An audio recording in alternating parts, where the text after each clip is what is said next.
The Cosmic Express by Jack Williamson. Originally published in Amazing Stories, November 1930. Narrated by Tom Trussell. Mr. Eric Stokes Harding tumbled out of the rumpled bedclothing, a striking slender figure in purple-striped pyjamas. He smiled fondly across to the other of the twin beds where Nada, his pretty bride, lay quiet beneath light silk covers. With a groan he stood up and began a series of fantastic bending exercises. But after a few half-hearted movements he gave it up, and walked through an open door into a small bright room, its walls covered with bookcases and also with scientific appliances that would have been strange to the man of 4 or 5 centuries before, when the age of aviation was beginning. Yawning, Mr. Eric Stokes Harding stood before the great open window, staring out. Below him was a wide park-like space, green with emerald lawns, and bright with flowering plants. 200 yards across it rose an immense pyramidal building, an artistic structure, gleaming with white marble and bright metal, striped with a verdure of terraced roof gardens, its slender peak rising to help support the grey steel-ribbed glass roof above. Beyond, the park stretched away in illimitable vistas, broken with the graceful columned buildings that held up the great glass roof. Above the glass, over this New York of 2432 A.D., a freezing blizzard was sweeping. But small concern was that to the lightly clad man at the window, who was inhaling deeply the fragrant air from the plants below. Air kept, winter and summer, exactly at 20 degrees centigrade. With another yawn, Mr. Eric Stokes Harding turned back to the room, which was bright with a rich golden light that poured in from the suspended globes of the cold atolite that illuminated the snow-covered city. With a distasteful grimace, he seated himself before a broad, paper-littered desk, sat a few minutes leaning back, with his hands clasped behind his head. At last he straightened reluctantly, slid a small typewriter out of its drawer, and began pecking at it impatiently. For Mr. Eric Stokes Harding was an author.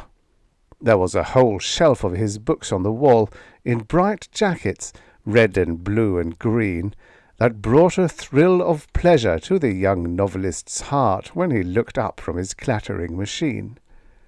He wrote thrilling action romances, as his enthusiastic publishers and television directors said, of ages past, when men were men, red-blooded heroes responding vigorously to the stirring passions of primordial life. He was impartial as to the source of his thrills, provided they were distant enough from modern civilization. His hero was likely to be an ape-man roaring through the jungle, with a bloody rock in one hand and a beautiful girl in the other, or a cowboy, hard-riding, hard-shooting, the vanishing hero of the ancient ranches, or a man marooned with a lovely woman on a desert South Sea island. His heroes were invariably strong, fearless, resourceful fellows who could handle a club on equal terms with a caveman, or call science to aid them in defending a beautiful mate from the terrors of a desolate wilderness. And 100 million read Eric's novels, and watched the dramatization of them on the television screens. They thrilled at the simple romantic lives his heroes led, paid him handsome royalties, and subconsciously shared his opinion that civilization had taken all the best from the life of man. Eric had settled down to the artistic satisfaction of describing the sensuous delight of his hero in the roasted marrow bones of a dead mammoth, when the pretty woman in the other room stirred and presently came tripping into the study, gay and vivacious, and, as her husband of a few months most justly thought, altogether beautiful in a bright silk dressing-gown.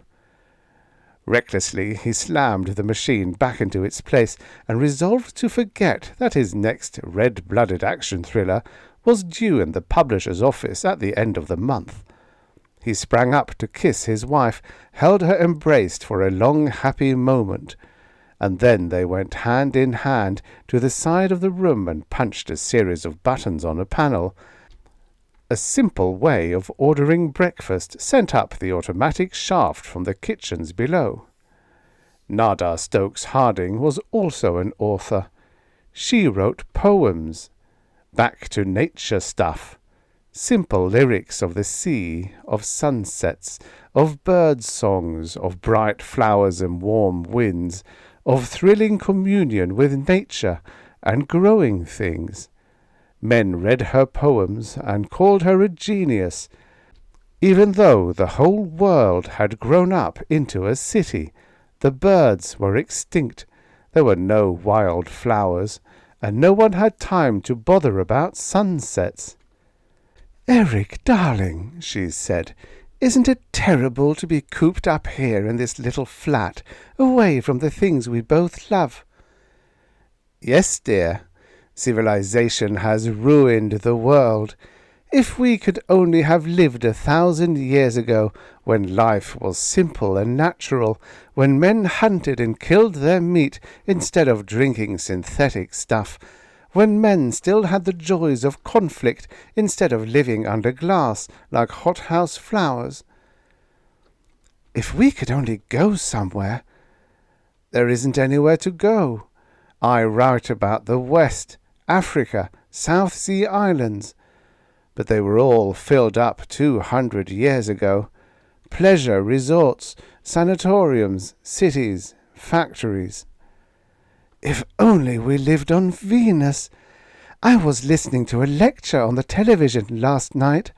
The speaker said that the planet Venus is younger than the Earth, that it has not cooled so much.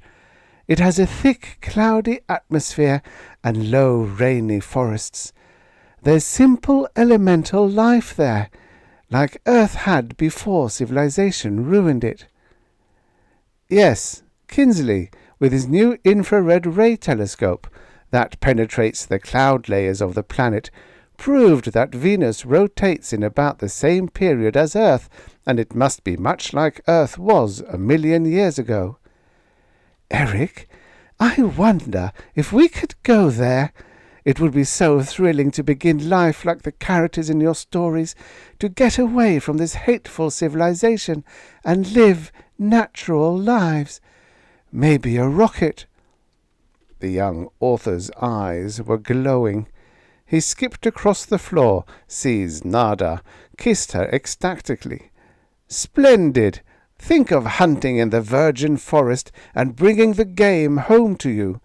But I'm afraid there is no way. Wait. The Cosmic Express. The Cosmic Express? A new invention. Just perfected a few weeks ago, I understand, by Ludwig von der Pfalz, the German physicist. I've quit bothering about science. It has ruined nature, filled the world with silly artificial people doing silly artificial things. But this is quite remarkable, dear. A new way to travel. By ether. By ether? Yes. You know, of course, that energy and matter are interchangeable terms. Both are simply etheric vibration of different sorts. Of course, that's elementary, she smiled proudly. I can give you examples, even of the change. The disintegration of the radium atom, making helium and lead and energy. And Millikan's old proof that his cosmic ray is generated when particles of electricity are united to form an atom. Fine. I thought you said you weren't a scientist." He glowed with pride. "But the method in the new Cosmic Express is simply to convert the matter to be carried into power, send it out as a radiant beam, and focus the beam to convert it back into atoms at the destination." "But the amount of energy must be terrific." "It is. You know short waves carry more energy than long ones. The express ray is an electromagnetic vibration of frequency far higher than that of even the cosmic ray, and correspondingly more powerful and more penetrating." The girl frowned, running slim fingers through golden-brown hair. "But I don't see how they get any recognizable object, not even how they get the radiation turned back into matter." "The beam is focused, just like the light that passes through a camera lens. The photographic lens, using light rays, picks up a picture and reproduces it again on the plate, just the same as the express ray picks up an object and sets it down on the other side of the world. An analogy from television might help. You know that by means of the scanning disk, the picture is transformed into mere rapid fluctuations in the brightness of a beam of light. In a parallel manner, the focal plane of the express ray moves slowly through the object, progressively, dissolving layers of the thickness of a single atom, which are accurately reproduced at the other focus of the instrument, which might be in Venus. But the analogy of the lens is the better of the two, for no receiving instrument is required, as in television. The object is built up of an infinite series of plane layers at the focus of the ray, no matter where that may be.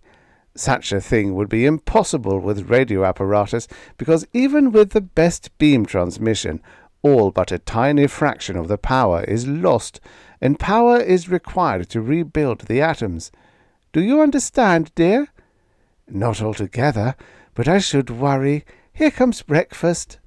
Let me butter your toast." A bell had rung at the shaft. She ran to it and returned with a great silver tray laden with dainty dishes, which she set on the little side table. They sat down opposite each other and ate, getting as much satisfaction from contemplation of each other's faces as from the excellent food. When they had finished, she carried the tray to the shaft, slid it in a slot, and touched a button, thus disposing of the culinary cares of the morning. She ran back to Eric, who was once more staring distastefully at his typewriter.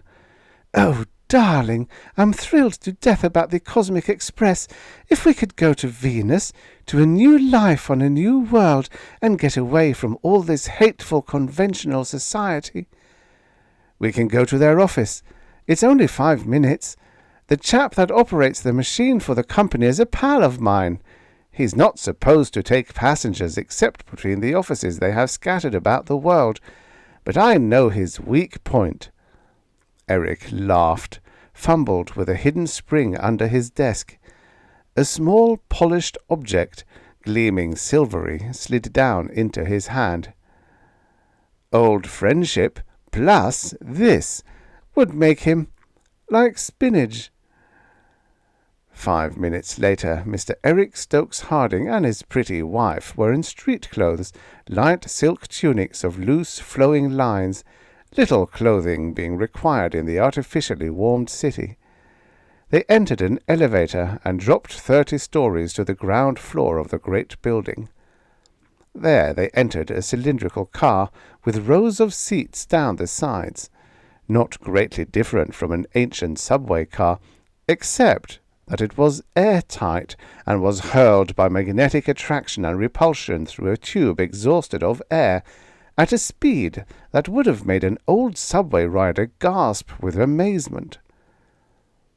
In 5 more minutes, their car had whipped up to the base of another building in the business section, where there was no room for parks between the mighty structures that held the unbroken glass roofs 200 stories above the concrete pavement. An elevator brought them up 150 stories. Eric led Nada down a long carpeted corridor to a wide glass door which bore the words Cosmic Express stenciled in gold capitals across it.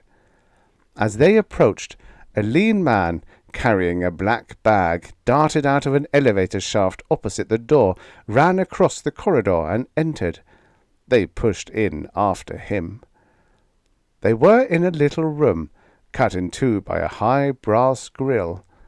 In front of it was a long bench against the wall that reminded one of the waiting room in an old railroad depot.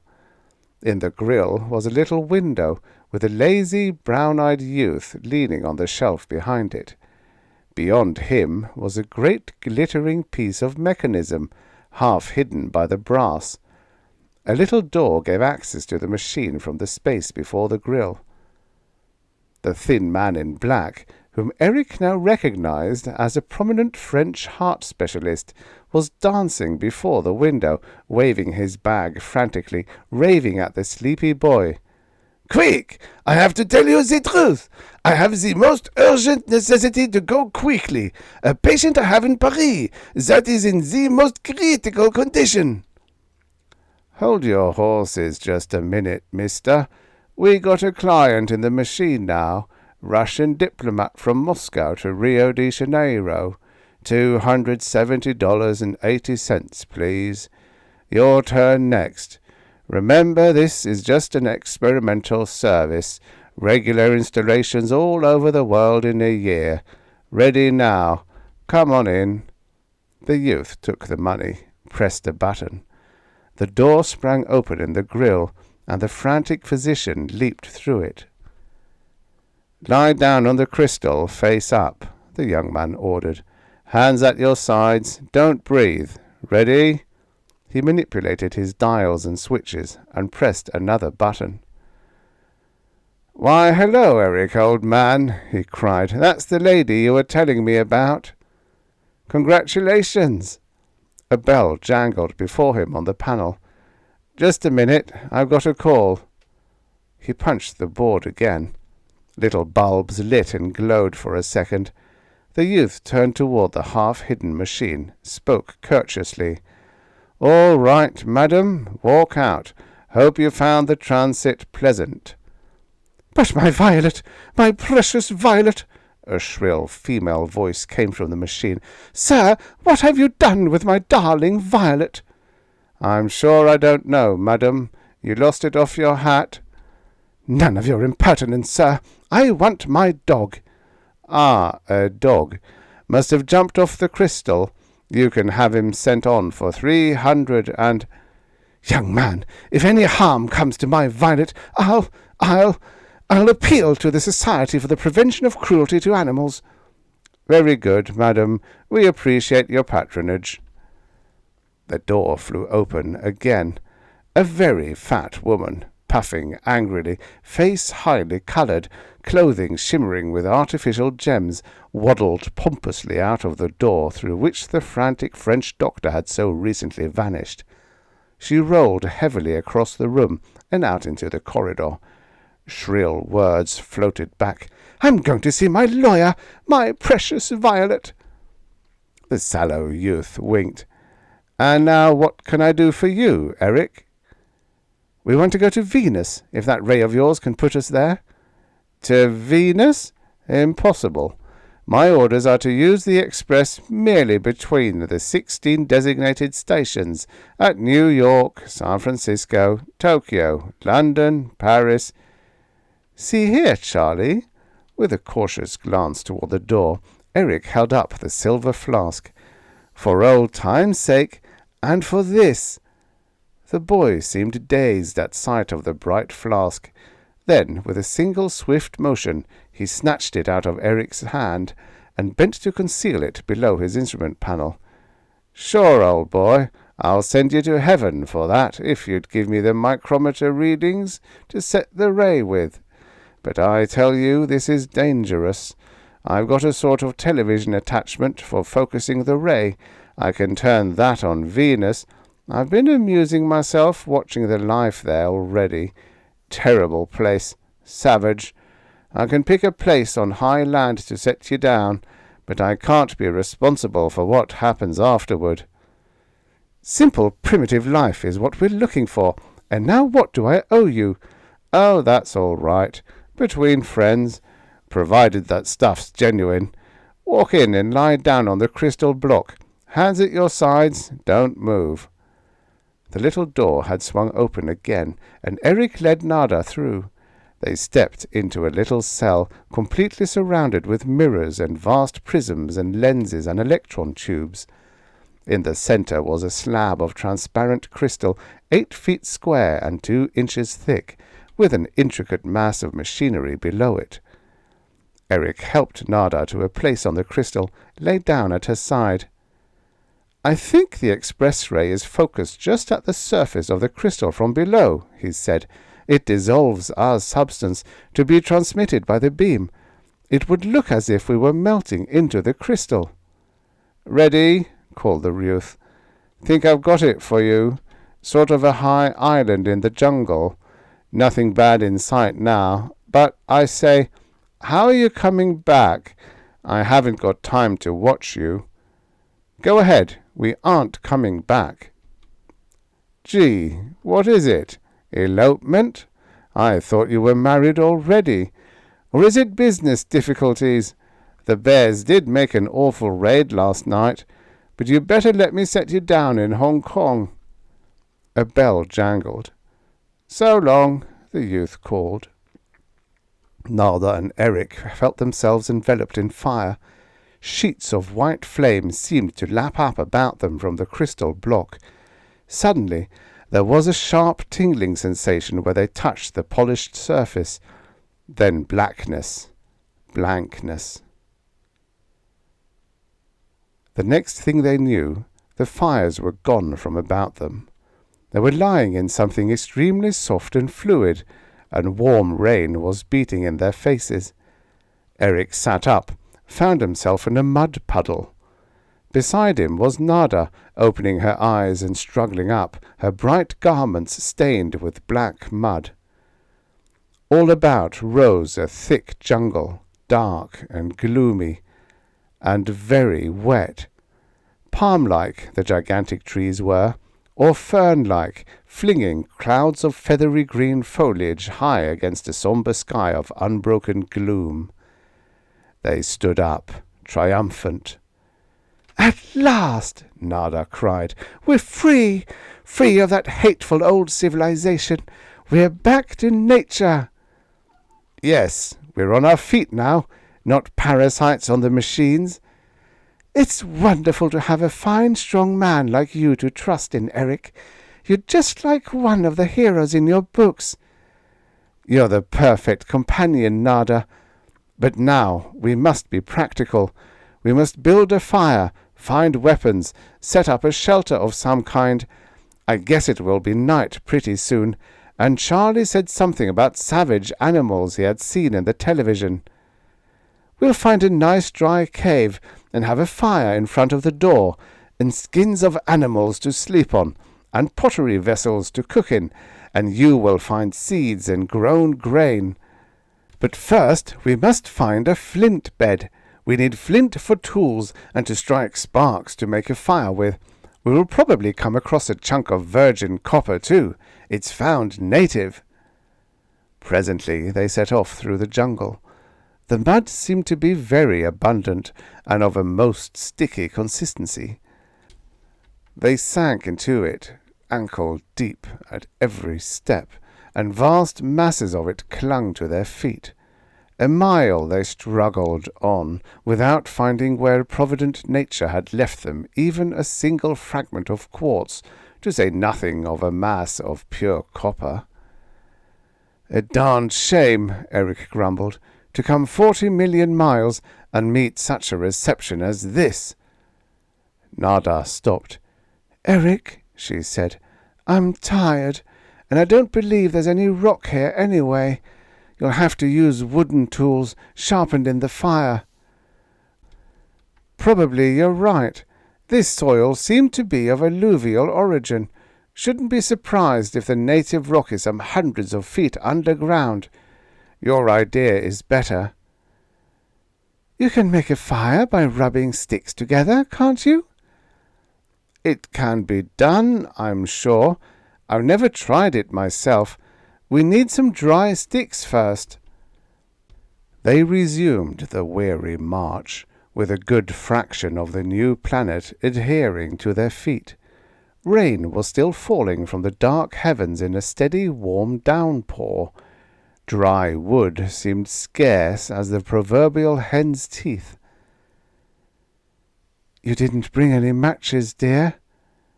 Matches? Of course not. We're going back to nature. I hope we get a fire pretty soon. If dry wood were gold dust, we couldn't buy a hot dog. Eric, that reminds me that I'm hungry. He confessed to a few pangs of his own. They turned their attention to looking for banana trees and coconut palms, but they did not seem to abound in the Venerian jungle. Even small animals that might have been slain with a broken branch had contrary ideas about the matter. At last, from sheer weariness, they stopped and gathered branches to make a sloping shelter by a vast fallen tree trunk. This will keep out the rain, maybe, Eric said hopefully, and tomorrow, when it has quit raining, I'm sure we'll do better. They crept in, as gloomy night fell without. They lay in each other's arms, the body warmth oddly comforting. Nada cried a little. Buck up, Eric advised her. We're back to nature, where we've always wanted to be. With the darkness, the temperature fell somewhat, and a high wind rose, whipping cold rain into the little shelter and threatening to demolish it. Swarms of mosquito-like insects, seemingly not inconvenienced in the least by the inclement elements, swarmed about them in clouds. Then came a sound from the dismal stormy night, a hoarse, bellowing roar, raucous, terrifying. Nada clung against Eric. "What is it, dear?" she chattered. "Must be a reptile, dinosaur, or something of the sort. This world seems to be in about the same state as the earth when they flourished there. But maybe it won't find us." The roar was repeated, nearer. The earth trembled beneath a mighty tread. "Eric," a thin voice trembled, "don't you think it might have been better? You know the old life was not so bad after all." "I was just thinking of our rooms, nice and warm and bright, with hot foods coming up the shaft whenever we pushed the button, and the gay crowds in the park, and my old typewriter." "Eric," she called softly. "Yes, dear." "Don't you wish we had known better?" "I do." If he winced at the "we," the girl did not notice. The roaring outside was closer, and suddenly it was answered by another raucous bellow at considerable distance that echoed strangely through the forest. The fearful sounds were repeated alternately, and always the more distant seemed nearer, until the two sounds were together. And then an infernal din broke out in the darkness. Bellows, screams, deafening shrieks, mighty splashes as if struggling titans had upset oceans, thunderous crashes as if they were demolishing forests. Eric and Nada clung to each other, in doubt whether to stay or to fly through the storm. Gradually the sound of the conflict came nearer until the earth shook beneath them and they were afraid to move. Suddenly the great fallen tree against which they had erected the flimsy shelter was rolled back, evidently by a chance blow from the invisible monsters. The pitiful roof collapsed on the bedraggled humans. Nada burst into tears. "Oh, if only, if only!" Suddenly flame lapped up about them, the same white fire they had seen as they lay on the crystal block. Dizziness, insensibility overcame them. A few moments later, they were lying on the transparent table in the Cosmic Express office with all those great mirrors and prisms and lenses about them. A bustling, red-faced official appeared through the door in the grill, fairly bubbling apologies. "So sorry, an accident, inconceivable. I can't see how he got it. We got you back as soon as we could find a focus. I sincerely hope you haven't been injured." "Why, what? Why, I happened in, found our operator drunk. I've no idea where he got the stuff. He muttered something about Venus.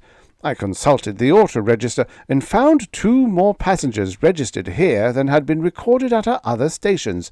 I looked up the duplicate beam coordinates and found that it had been set on Venus. I got men on the television at once, and we happened to find you. I can't imagine how it happened. I've had the fellow locked up, and the dry laws are on the job.